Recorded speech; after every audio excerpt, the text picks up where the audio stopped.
Okay, ladies and gentlemen, good morning. I would like for us to come together at this time so we may commence this morning's session.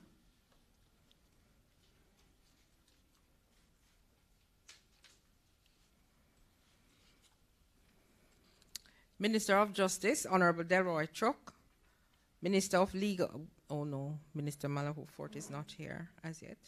Minister of International Development, Canada, Honorable Harjit Sajjan, I hope I got that correct.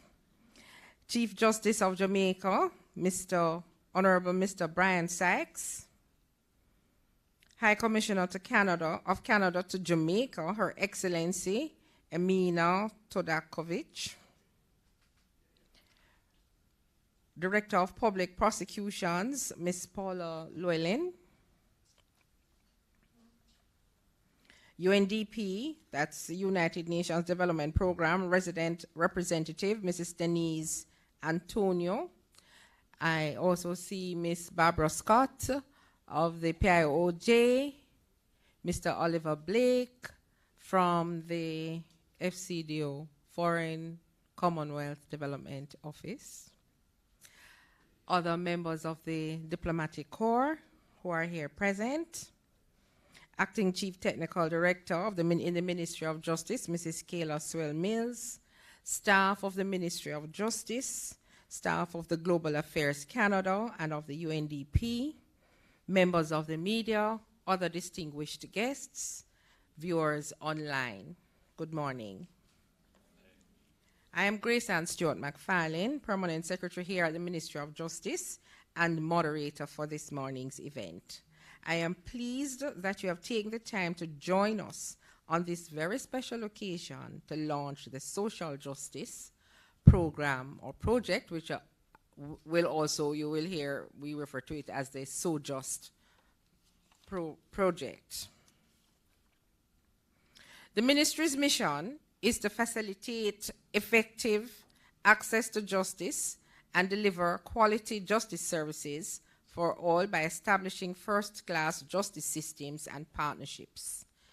With the commendable efforts of the hard-working team at the Ministry of Justice, we have been making significant progress through our Alternative Justice Services campaign to improve the public's access to justice services and information. To remind you, our alternative justice services include the Restorative Justice Program, Child Diversion, Victim Services, and Mediation. I am therefore pleased that we will have the funding support of the Canadian government through Global Affairs Canada and the United Nations Development Program, UNDP, as our implementing partner. The Canadian government and the Ministry of Justice have a rich history of partnership in the area of justice reform. The Justice Undertakings for Social Transformation, or the JUST project, was concluded in 2020, which initiated a number of significant reforms across the justice sector.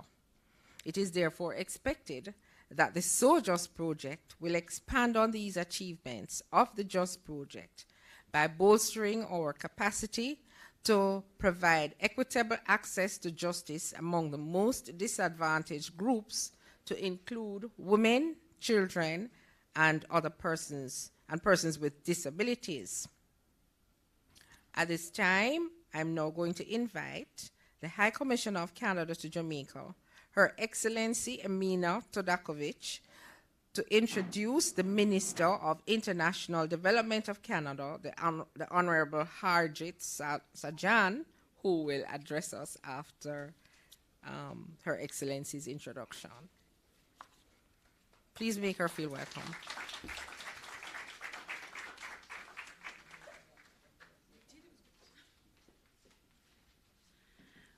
Good morning, everyone. First, let me thank Mrs. Grace Ann Stewart McFarlane, the Permanent Secretary of the Ministry of Justice, acting as our moderator today, and who also got my last name right. So, frankly, that always gets points for me. Greetings, of course, to Minister Delroy Chuck, the Minister of Justice, the Minister of Legal and Constitutional Affairs, as I'm sure is still stuck in traffic, Honourable Justice Brian Sykes, Paula Llewellyn, Director of Public Prosecutions, Ms. Antonio, UNDP Resident Representative, fellow members of the Diplomatic Corps, ladies and gentlemen, representatives of the media.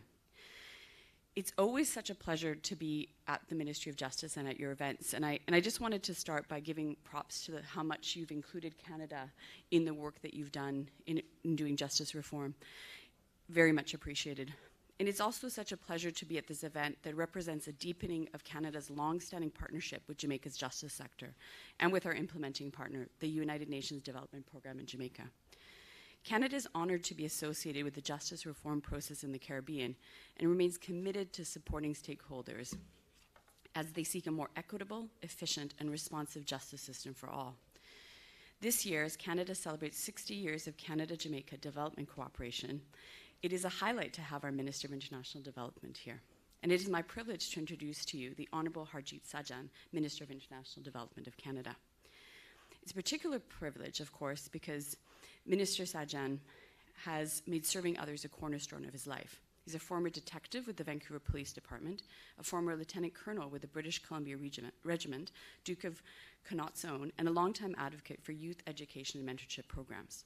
For 11 years, Minister Sajjan was a member of the Vancouver Police Department and completed his career as a detective with the Gang Crime Unit. As a member of the British Columbia Regiment, he participated in 4 operational deployments, 1 to Bosnia and 3 to Afghanistan. It's such a pleasure to have him launching this project today, given his demonstrated commitment to advancing human security as a basic right, which is very much linked to the justice efforts being pursued in Jamaica. We all know that development is not possible without security and peace, and so I applaud once again your efforts. So please join me in welcoming Minister Sajjan to the podium to address us. Thank you.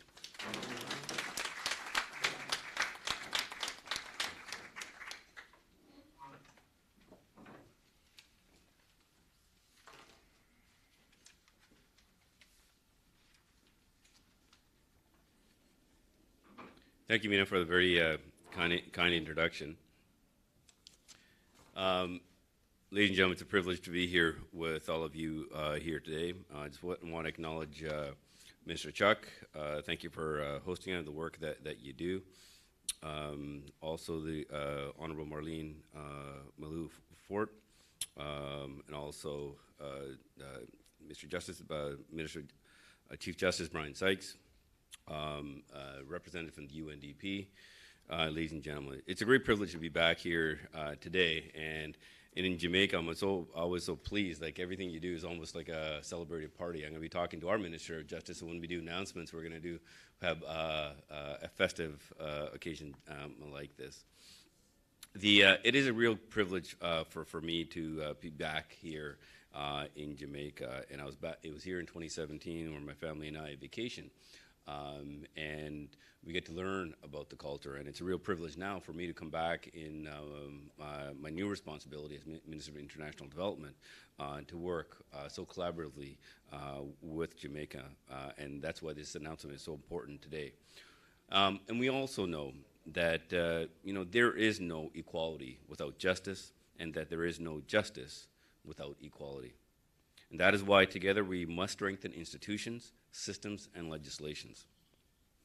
We must advance the rights of women and girls, and we must improve outcomes for all groups that are disadvantaged. Now, building an effective, fair, equitable justice system for all is our best chance to realize the potential of each individual. Equitable access to justice is a means to overcome poverty.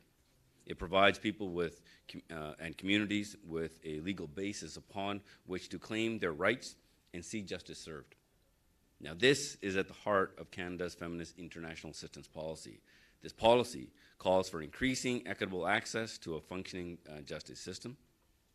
And we work with partners across government and civil society to foster an inclusive and human rights-based approach in a strengthened justice system, and one that helps guarantee access and rights to marginalized communities, including women, girls, boys, and people with disabilities. And for many years, Canada has been the primary international development partner of the government of Jamaica in justice reform, and something that we are very proud of. We have supported a series of reform-related programs, all designed to advance a comprehensive and systematic approach to justice modernization. And we know that the UNDP has been a strong implementing partner for Canada under the Justice Undertaking for Social Transformation Project, or JUST. And with that, we also know it is well positioned to take on that role for this new 7-year SoJust project. So today, we are pleased to continue our strong partnerships with the Government of Jamaica and UNDP by launching this new initiative for further justice reform in Jamaica. So I'm very pleased to announce that Canada will provide $12 million Canadian dollars for the SoJust program. And this initiative is rooted in equitable human rights and a gender-responsive approach. It targets systematic change. It focuses on Jamaica's Ministry of Justice, its departments and agencies, the courts, and the Office of the Director of Public Prosecutions. It seeks to strengthen governance. And governance is inclusive when it effectively serves and engages all people and takes into account gender, and where services are accessible, accountable, and responsive to all members of society. It seeks to strengthen the rule of law. Now, lasting empowerment for all vulnerable groups will not be possible until they have full, equal protection under the law. And it seeks to strengthen access to justice. This is why I focus on vulnerable communities such as women, girls, boys, persons with disabilities, and LGBTQ2I groups. I have seen the kind of difference a project like this can make in the lives of young people and people in vulnerable situations or underserved communities. Now, during my time as a police officer in Vancouver, I saw up close the different paths that people are offered. And the reasons I say this is because I've seen firsthand the importance of social justice. And I know that the project will benefit the poorest and the most disadvantaged users of the justice services. And this project supports mediation, restorative justice, child diversion programs, and child justice coordination systems. This directly improves justice outcomes by reducing the backlog in courts. For women and girls in rural areas, the extension of access to legal aid systems has a direct impact. Now, even something as simple as updating the curriculum to include online technology streamlines the process for everyone. SoJust contributes to improving a rights-based and gender-sensitive justice system. It seeks to achieve more equitable outcomes for all Jamaicans. It will help ensure gender equality results, and Canada remains committed to supporting Jamaica in its pursuit of justice reform. And as you know, our 2030 Sustainable Development Goals include number 16, promoting peaceful, just, and inclusive societies. And in this way, we can help unleash the power and vibrancy of our youth and support people in disadvantaged situations. And ultimately, we all look forward to a future in which all Jamaican citizens have increased trust and confidence in their justice system. Thank you. Merci beaucoup.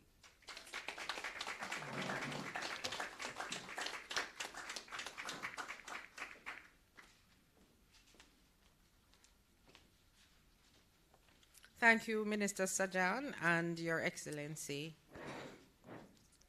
I don't know if I'm going to call the name again, and Your Excellency. Okay, I don't know.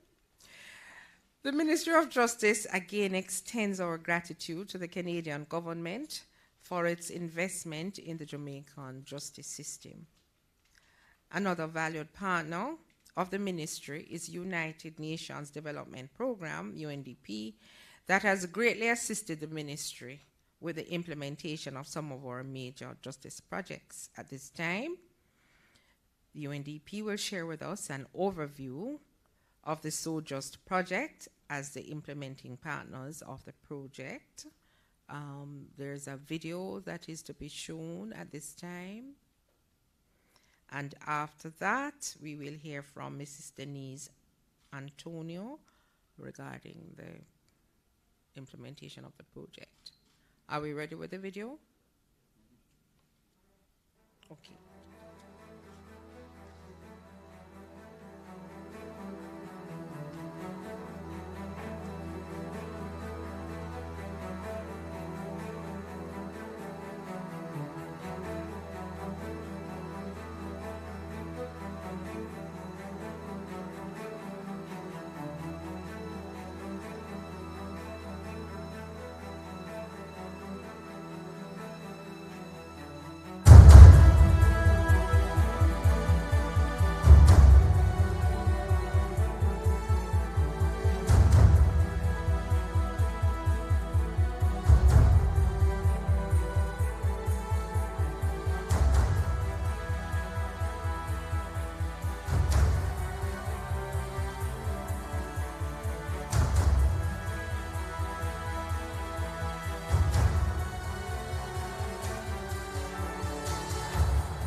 Honorable Delroy Chuck, Minister of Justice.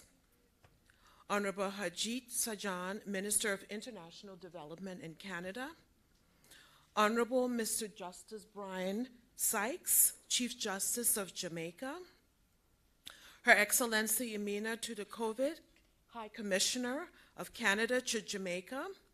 Ms. Grace Ann Stewart McFarlane, Permanent Secretary in the Ministry of Justice and our excellent moderator of this event. Ms. Paula Llewellyn, the Director of Public Prosecution. Ms. Barbara Scott, Deputy Director of Planning Institute of Jamaica. My fellow diplomatic colleagues and international friends, the government of Jamaica, the members of the media, other distinguished guests, ladies and gentlemen, a very good morning to you and a happy new year. Today marks the continuation of Jamaica's ongoing pursuit to expand access to justice and to build a fair, equitable, and just society for all Jamaicans. Collectively, we aspire to advance this agenda through the Social Justice Project, which we're calling SoJust for short.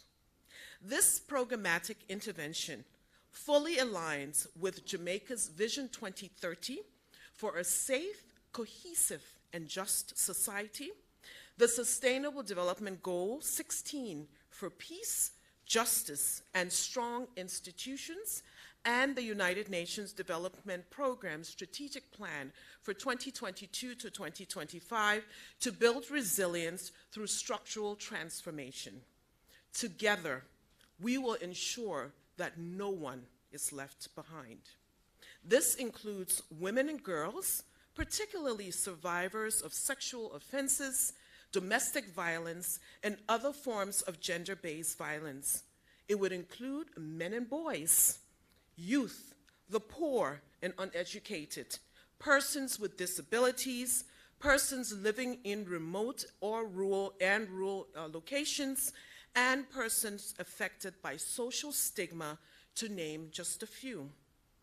If social justice is to become the new norm of the justice system, it must prioritize equity, access, participation, and rights for all, leaving no one behind. Jamaica has a solid foundation on which to build this culture of social justice.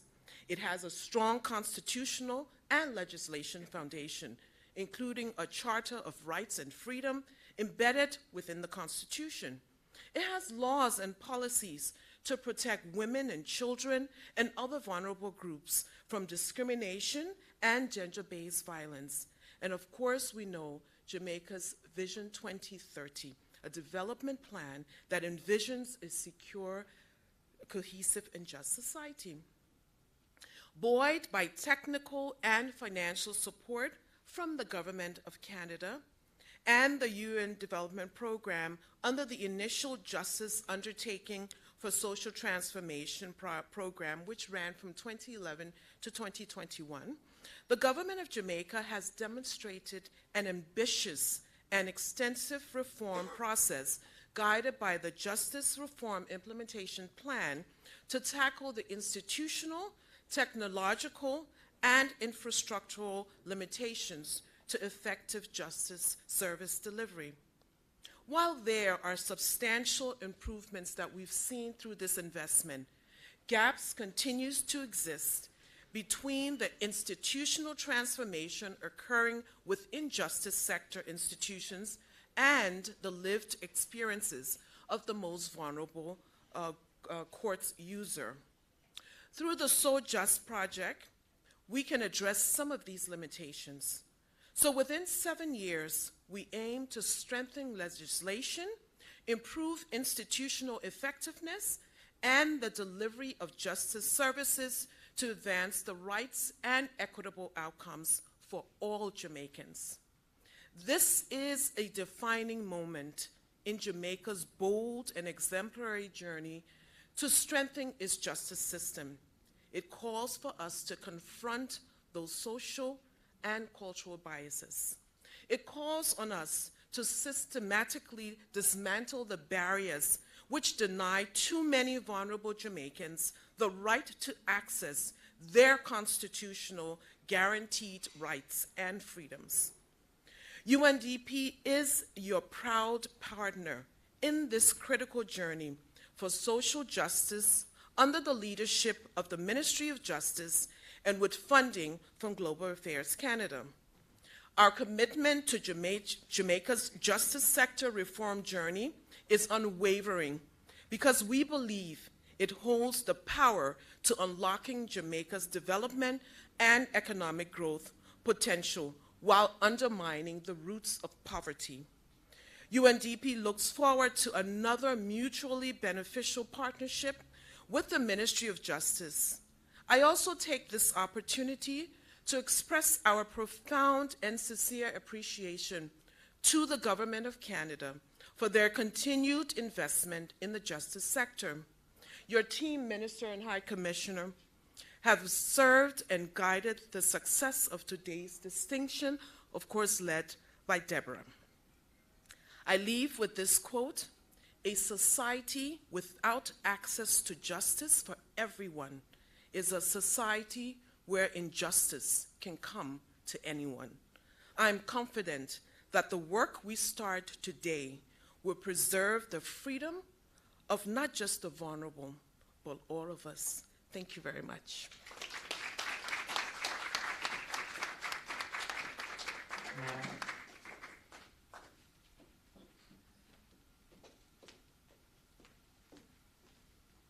Thank you, Mrs. Antonio, and we do look forward to the continued collaboration with our respective teams. At this time, please allow me to pause and acknowledge the presence of the Honorable Marlene Malahou Fort, Minister of Constitutional and Legal Affairs, who has just joined us. Welcome. Thank you for joining us, Minister. All right. So, ladies and gentlemen, at this time, we want to acknowledge Honorable Mr. Justice Brian Sykes, who under his strategic leadership in the courts have been very bold and innovative in the delivery of the justice system as it operates in the courts there. These are underpinned by his stated mission to make the Jamaican justice system the benchmark for the Caribbean and the world. Honorable Chief Justice, I invite you at this time to make your remarks on behalf of the judiciary. Please make him welcome.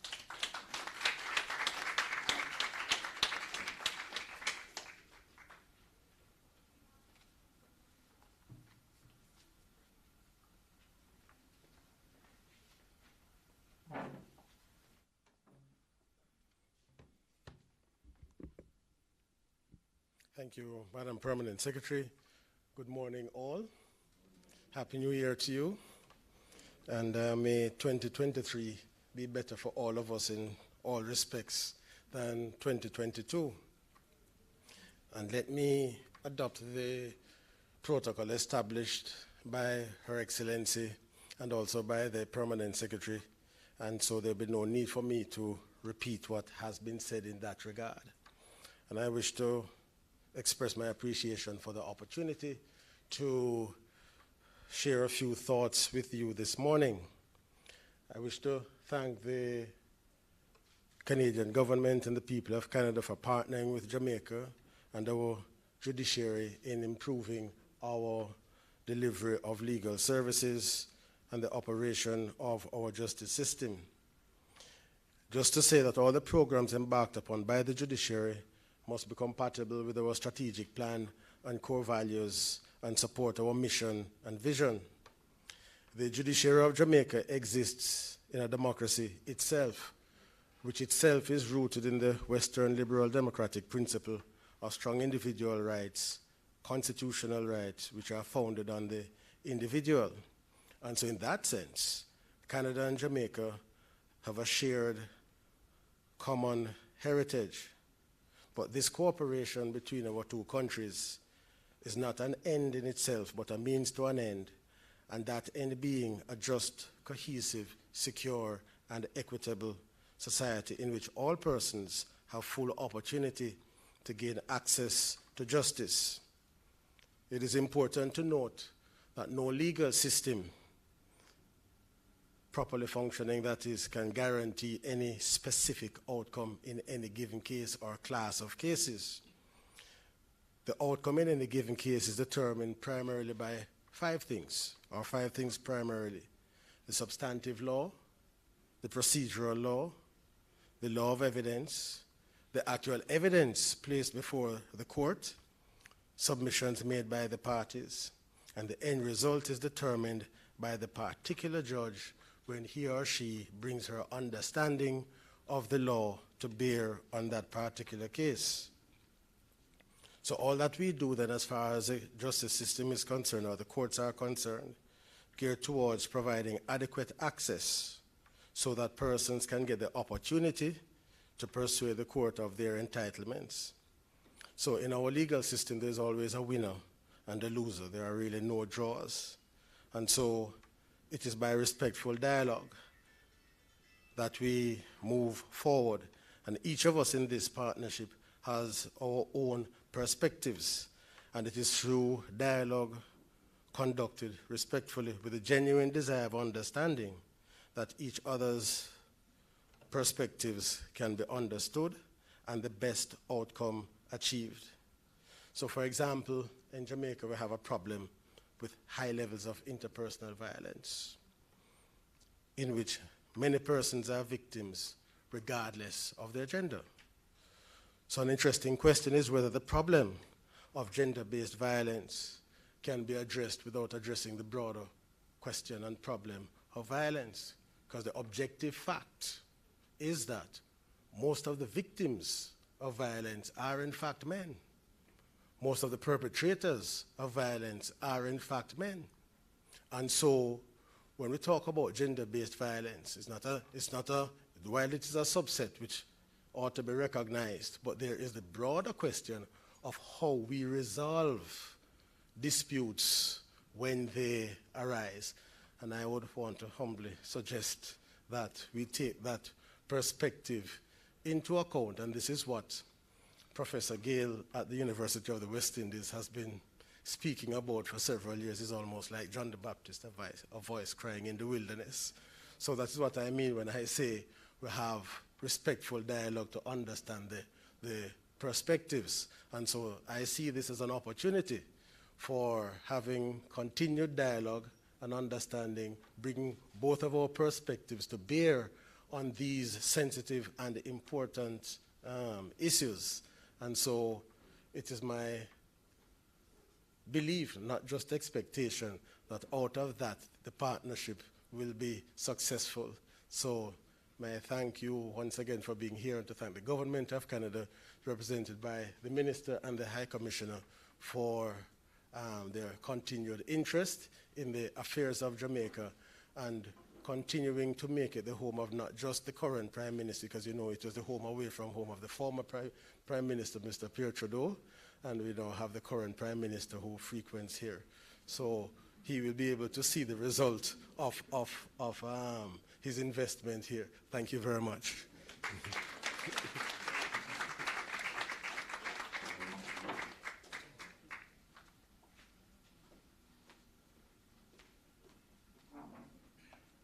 Thank you, Chief Justice, for those words. We can always count on Chief to give us another perspective.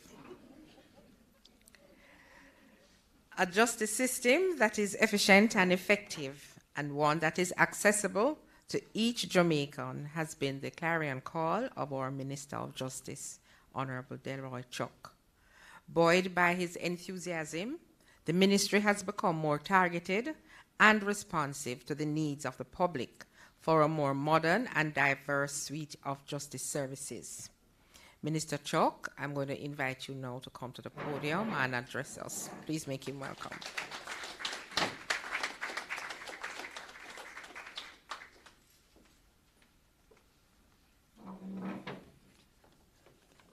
Thank you very much, Mrs. Grace Ann McFarlane, our Permanent Secretary and the moderator of this morning's program, Honorable Harjit Sajan, Minister of International Development in Canada, Her Excellency Mrs. Amina Tudakovic, my friend and colleague, Honorable Marlene Malalou Fort, Honorable Chief Justice Brian Sykes, DPP Paula Loyland, Miss Paula Loyland, our Director of Public Prosecution, Ms. Denise Antonio, who represents UNDP, the resident representative here, other representatives of the Canadian delegation, FCDO, the Caribbean Regional Development Program, other members of UNDP, and members of the media. Today's event is indeed another unfolding signal in the official start of yet another major project with our international partners, and this morning from Canada. But may I also pay tribute and appreciation to our other international partners, the European Union, the United Kingdom government, the United States government, UNDP, UNICEF, IDB. Really, they have all contributed significantly to the work here in Jamaica. But this morning we focus on Canada, and Canada has been a significant partner in the achievements not only in the justice program, but across many areas of Jamaica. Certainly, the just concluded program, JUST. We achieved the 4 main pillars, that is equity, access, participation, and the promotion of rights.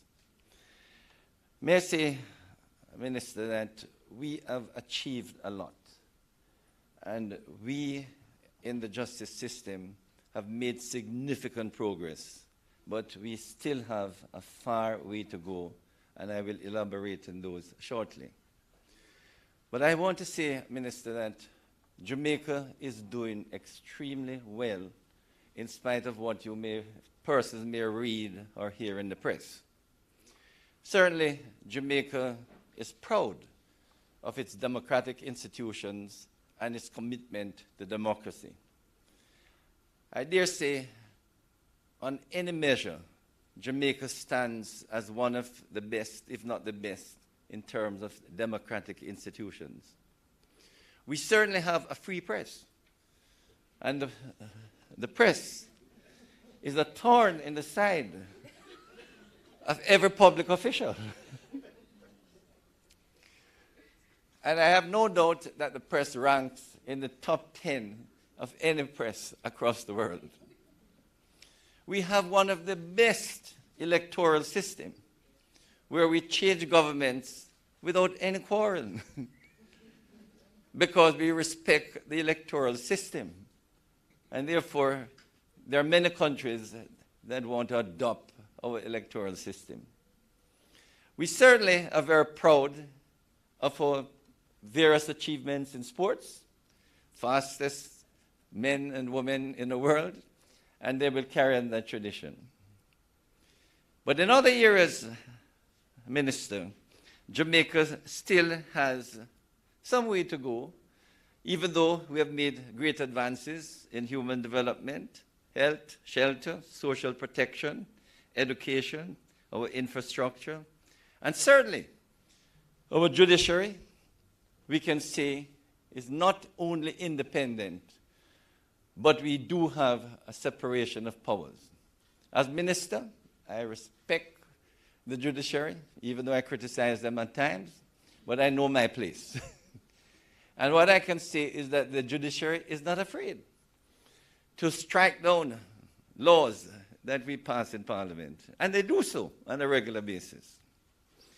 Our Charter of Rights, I must say, I was a member of the Constitutional Commission.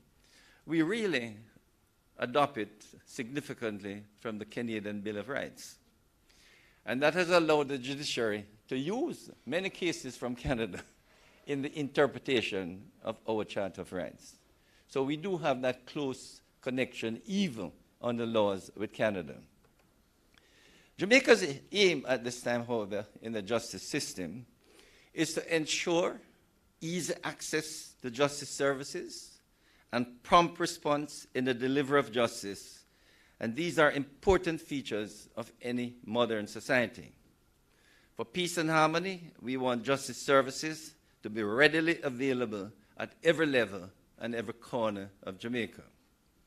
Yes, we are doing well, and I can say, to the credit of our Chief Justice, who for the last number of years have used statistics to be able to measure how well or how badly we're doing. So there's a statistical department at the court system, sponsored by the Ministry of Justice, to measure how well we're doing. And what I can say, Minister Sarja, that in the parish courts, that's the lower courts, we are now less than 5% in backlog cases.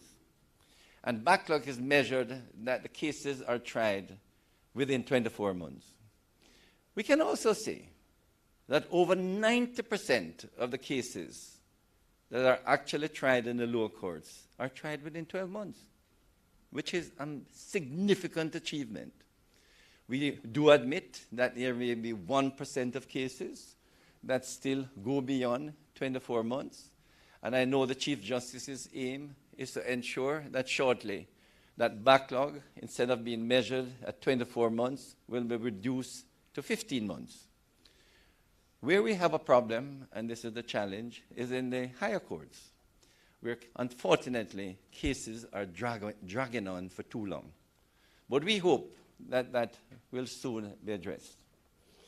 And we want at the Ministry of Justice to support the judiciary in ensuring that there are enough alternative justice programs across Jamaica that hopefully can ease the burden of our citizens feeling that to get justice, they have to go to court. At the moment, we have in excess of 70,000 cases going to the courts annually. So the courts are really burdened in dealing with these cases. But we are giving the court great support with alternative justice services for the courts to refer matters to restorative justice and to mediation, for young people to child diversion, and even for abused persons to victim services. We consider it very important that justice should be available to every citizen across Jamaica. And that is why we have put in place a justice center in every single parish. We now have 20 restorative justice centers that any citizen can appeal for assistance. We have 14 victim services across Jamaica. We have an office in every parish for child diversion. And we are now promoting and urging our citizens, rather than using abuses and violence to solve their problems, which oftentimes is what happens. And in truth, Minister, we are a very contentious society. And we try to solve problems on our own. And oftentimes we solve problems by abuses and violence. And now we're trying to change that culture, to ask our people, use the available services to resolve disputes and to settle conflicts rather than to take it on your own. So we have provided these justice centers across Jamaica, provide toll-free lines for persons to call to get information. And we also want to thank the Canadian government for providing us with additional buses so that citizens can understand their legal rights. So these buses are available to go into the hills and valleys and corners of Jamaica so that the people can have access to justice. So this program now, being launched, the social justice program, is really one where we expect strong communication so that every single citizen is made aware you have help, you can get help. Just use the services being provided by the Ministry of Justice and other state agencies. And in doing so, we hopefully can create a kinder and gentler society. We certainly can reduce deter, and prevent as many violent confrontation, which regrettably gives Jamaica a bad name. But we need, as a people, to utilize these services. The impact of our international partners must be felt in the years ahead, that we feel that Jamaica not only benefit, but that Jamaica is a place that everyone can feel is harmonious. So, Minister, we would like to thank you and the Canadian government for the strong support that you're giving us. Thank our international partners. But at the end of the day, Jamaica must respond by becoming a peaceful, safe, and secure society. Thank you very much.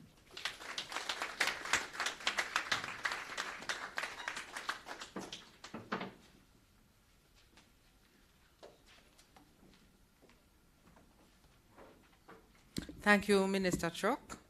And rest assured, sir, you have the support of the staff in the ministry to ensure that we play our part as well. Well, ladies and gentlemen, we are really at the end of this morning's event. And I just want to thank you for taking the time out to join us to officially launch the Social Justice, So Just project in the ministry. And this marks yet another, it's another signal that we are responding to the needs of our citizens and providing improved access to justice. Our commitment to the Jamaican people and the strength of our partnerships towards this end have been clearly articulated by all our speakers. We now anticipate the positive impact of this project in the lives of our citizens. Please allow me also to, I'm not necessarily singling out anyone, but I must make special mention of Dr. Duperly Pinks, who was very instrumental in assisting us in putting this project together. I remember when the JUST program came to an end, and I said, is that the end of our partnership with Global Affairs?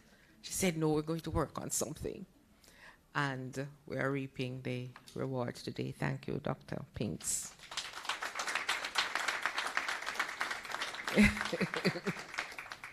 And of course, Althea McBean, for the role that you played on the JUST program by championing the activities under that project. Thank you also for your contribution. And of course, I must thank all the teams that work together here at the Ministry of Justice, the team from Canada, UNDP, to really collaborate on this morning's event to make it a reality, pulling together. I know you were having your meetings and working out logistics and all of that. So thank you very much for all your efforts. So ladies and gentlemen, thank you all, and do have a good rest of the day.